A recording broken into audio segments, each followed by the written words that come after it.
देखो दूसरा नंबर प्रतिरोध है, दूसरा नंबर समूहन है समांतर क्रम समूहन, ठीक है। समांतर क्रम, इधर देखो समांतर क्रम समूहन या फिर इसी को हम लोग कहते हैं पार्श्व क्रम समूहन, इंग्लिश में इसको पैरेलल कॉम्बिनेशन कहते हैं। इसमें जो प्रतिरोधकों को जोड़ा जाएगा वो किस में जोड़ा जाएगा, पैरेलल जोड़ा जाएगा। जैसे देखो यहाँ पे एक हम जो है सर्किट बनाते हैं, यहाँ पे बैटरी है और यहाँ पे एक स्विच हो गया, इसको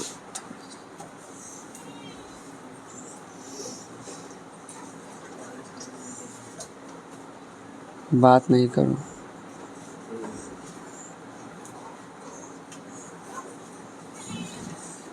देखो समझना बात को, यहाँ से जो है करंट यहाँ से निकलना शुरू हुआ, विद्युत धारा निकलना शुरू हो गया आई, यहाँ भी यहाँ तक आया तो आई आया, ठीक है।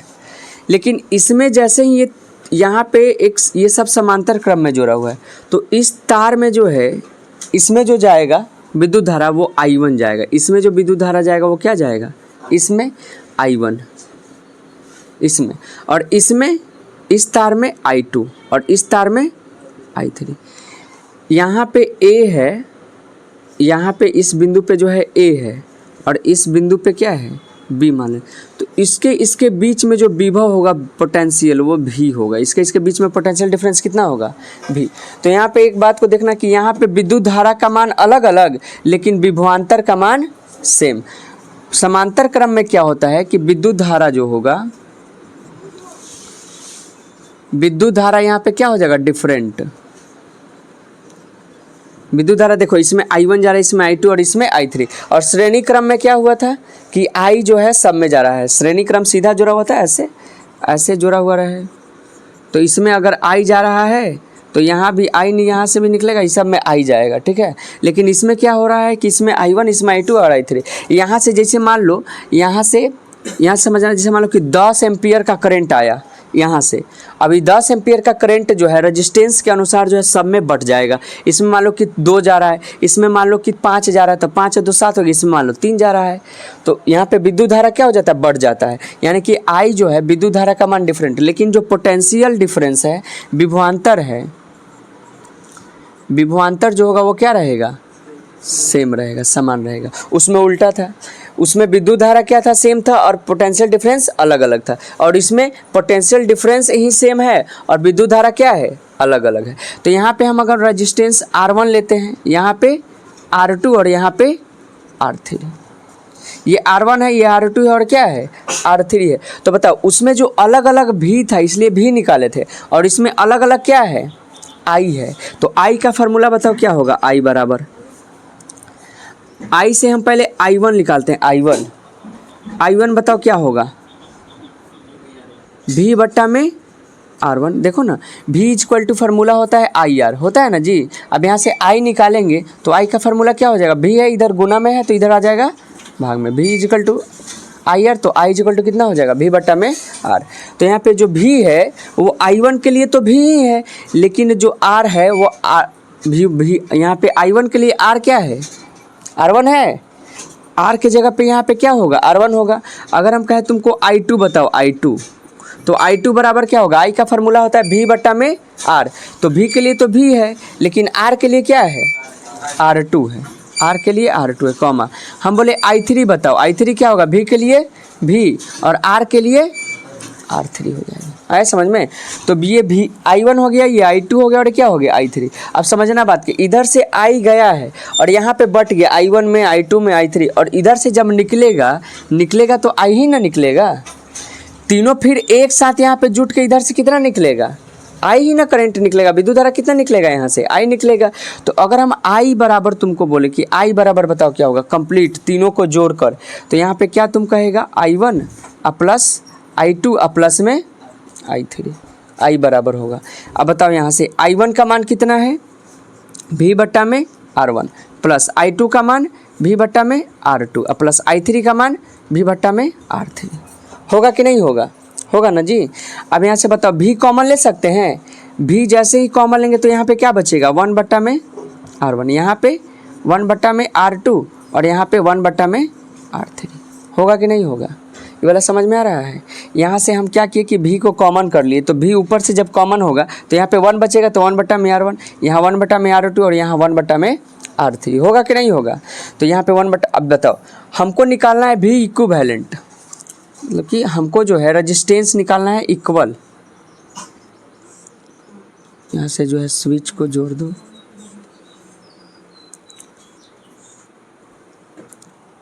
यहाँ पे जो है हमको पैरेलल में जोड़ रहे हैं, समझना बात को। तो यहाँ पे हमको आरपी निकालना है, क्या निकालना है आरपी। तो यहाँ पे समतुल्य प्रतिरोध निकालना है, इसका भी समतुल्य प्रतिरोध, लेकिन ये कैसा कॉम्बिनेशन है समांतर क्रम में, तो इसलिए आर पैरेलल लिखा हुआ है। क्या लिखा हुआ है आर पैरेलल, आरपी लिखा हुआ तो आर पैरेलल, यहाँ से आई जाएगा और यहाँ से आई निकलेगा। ठीक है, अब बताओ यहाँ से हम निकाले समतुल्य प्रतिरोध, समतुल्य प्रतिरोध। अब समतुल्य प्रतिरोध जब निकालेंगे तो बताओ यहाँ से क्या होगा समतुल्य प्रतिरोध के लिए, I बराबर क्या होगा बोलो, भी और बट्टा में आरपी, आरपी हो जाएगा पैरेलल है। उसमें क्या था भी इजकल टू आई आर, तो यहाँ पे आर एस था, आर सीरीज में था, रेजिस्टेंस किस में जोड़ा हुआ था सीरीज कॉम्बिनेशन, तो आर एस यहाँ पे पैरेलल है तो आरपी में होगा। अब बताओ आई का मान क्या है, आई का मान यहाँ पे दिया हुआ है, देखो आई का मान यहाँ नहीं दिया हुआ है, तो आई का मान यहाँ पे दिया है भी इंटू 1 बट्टा में R1 और प्लस 1 बट्टा में R2 और प्लस 1 बट्टा में R3, अब बराबर में भी बट्टा में RP। अब बताओ ये भी ऊपर है, ये ऊपर है, ऊपर से ऊपर क्या हो जाता है कट जाता है, तो बताओ यहाँ पे RP 1 बट्टा में RP का फार्मूला क्या हो जाएगा, 1 बट्टा में, ये ऊपर 1 बचेगा ना, तो 1 बट्टा में RP का फार्मूला 1 बट्टा में R1 और प्लस 1 बट्टा में R2 और प्लस 1 बट्टा में R3। तो ये हमारा पैरेलल में जब रहेगा, देखो सीरीज में जब था RS जब हम निकाले तो सीरीज में रहेगा तो R1 plus R2 plus R3 जितना रहेगा इस सबको जोड़ते चले जाओ, और जब हमारा पैरेलल रहेगा समांतर क्रम संयोजन रहेगा तो RP निकालने का फॉर्मूला तो 1 बट्टा में RP बराबर 1 बट्टा में R1 प्लस 1 बट्टा में R2 प्लस, ऐसे निकलते चला जाएगा, जाएगा कि नहीं जाएगा। अब एक तुम खुद बात बताओ एक चीज़ हमको, कि जब हम सीरीज में जोड़ रहे हैं तो रेजिस्टेंस का मान क्या होगा, बढ़ेगा। आर इक्विवेलेंट जब निकालेंगे तो रेजिस्टेंस का मान क्या होगा, बढ़ेगा। जैसे 5, 10 और 5 था, यानी कि 5, 5, 10 और 10 20 ओम हो जाएगा। लेकिन उसी को अगर हम किस में जोड़ दें, पैरेलल में जोड़ दें, तो आरपी जैसे मान लो कि हम 5 ओम का एक प्रतिरोध है और R1 का मान, और एक जो है R2 का मान हम ले लिए जैसे कि 10 ओम का प्रतिरोध है, ठीक है, 2 हम प्रतिरोध ले लिए, तो हम RS निकालेंगे। RS का फार्मूला क्या होता है सीरीज में R1 प्लस में R2, तो यानी कि R1 प्लस R2 करो तो 5 ओम प्लस में 10 ओम कितना हो जाएगा, 15 ओम हो जाएगा। ये किस में होगा सीरीज में, श्रेणी क्रम समूहन में। तो सीरीज में 15 ओम जब हुआ, यानी कि देखो R1 से भी बड़ा है और R2 से भी बड़ा है, तो जब सीरीज में हम कोई प्रतिरोध को जोड़ते हैं तो जो समतुल्य प्रतिरोध होता है वो पिछला जो प्रतिरोध जितना प्रतिरोध होगा उस सबसे बड़ा होता है। बड़ा है कि नहीं है, समतुल्य प्रतिरोध क्या होता है, ज़्यादा होता है, बड़ा होता है। और जब हम पैरेलल में जोड़ेंगे 1 बटा में RP जब निकालेंगे तो बताओ इसका फार्मूला 1 बटा में R1 प्लस में 1 बटा में, तो R1 के जगह पे 5 ओम और प्लस 1 बटा में R2 के जगह पे 10 ओम। अब बताओ 5 और 10 कैल्शियम 10, अब बताओ 5 से 2 बार में कट जाएगा 10 ओम आएगा, 5 से कितना बार में 2 बार में, तो कितना हो जाएगा यहाँ पे 2 होगा, और यहाँ पे कितना होगा 10 से 1 बार में। अब बताओ 2 1 को जोड़ेंगे तो 3 बट्टा में 10 ओम आएगा।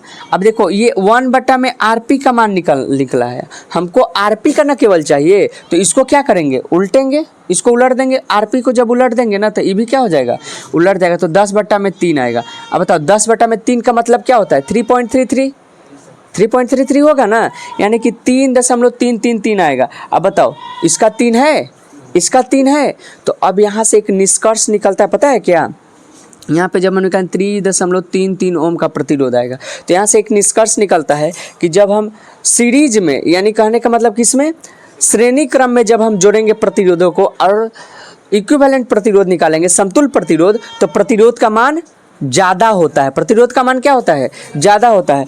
और जब हम पैरेलल में निकालेंगे समांतर क्रम में जब हम निकालेंगे तो प्रतिरोध का मान क्या होता है, समतुल्य प्रतिरोध का मान कम होता है। ठीक है, तो तुमसे ऑब्जेक्टिव में क्वेश्चन पूछेगा कि किस समूहन में जो है श्रेणी क्रम या फिर समांतर क्रम में किस समूहन में जो है समतुल्य प्रतिरोध का मान कम होता है, तो किस में होगा, समांतर क्रम में जब हम जोड़ेंगे ना तो समतुल्य प्रतिरोध का मान क्या आएगा, कम आएगा। देखो 5 ओम था, यहाँ 3.33, यहाँ 10 था तो क्या आ रहा है 3.33, लेकिन सीरीज में जब जोड़ेंगे, श्रेणी क्रम समूहन में जोड़ेंगे तो प्रतिरोध का मान क्या आएगा, ज़्यादा आएगा। देखो 5 ओम का प्रतिरोध था, यहाँ कितना है सीरीज में जोड़े तो 15, दोनों से ज़्यादा है कि नहीं है, ज़्यादा है ना जी। तो देखो यहाँ से जब हम सीरीज कॉम्बिनेशन में जोड़ने के लिए सब प्रतिरोध को आपस में क्या करते हैं, जोड़ देते हैं, R1 R2 R3 जो दिया सबको जोड़ दो आराम से, कोई दिक्कत नहीं। लेकिन जब वही समांतर क्रम समूहन रहेगा तो सबको उलट के क्या करेंगे, जोड़ेंगे, 1/R1 1/R2 1/R3 ऐसे करके जोड़ेंगे। तो ये पैरेलल होता है और ये क्या होता है, सीरीज होता है। तो हम जब भी निकालेंगे तो ये 1/RP का मान आता है और बच्चा यहीं पर आंसर कर देता है।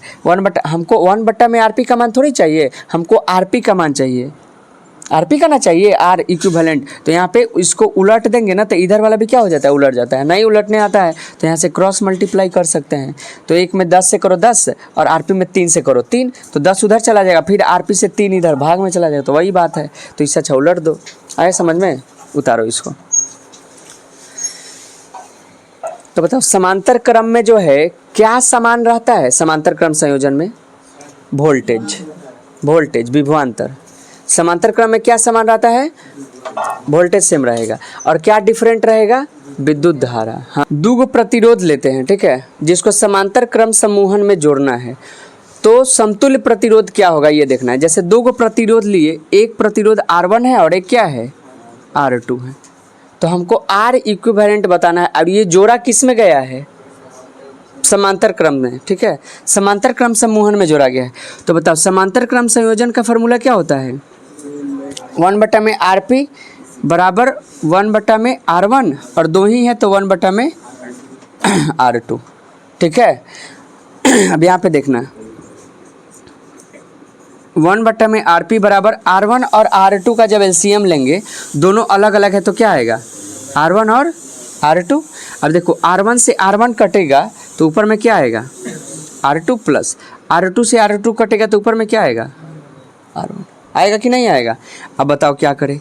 अब हमको RP ना निकालना है तो इसको क्या करेंगे, उलट देंगे, तो RP ऊपर चला जाएगा। तो जब इसको उल्टे हैं तो इधर भी क्या हो जाएगा, उलट जाएगा। तो ऊपर जाएगा तो R1 R2 और नीचे क्या कर सकते हैं बताओ, R2 प्लस R1 है तो इसको हम R1 प्लस R2 लिख देंगे तो कोई दुख तकलीफ नहीं ना होगा। तो जब ये दो प्रतिरोध देगा ना, दो प्रतिरोध, और कहेगा पैरेलल कॉम्बिनेशन में है, पैरेलल कॉम्बिनेशन में, तो उसको निकालने का डायरेक्ट फार्मूला है। जैसे समझना ऐसे है एक,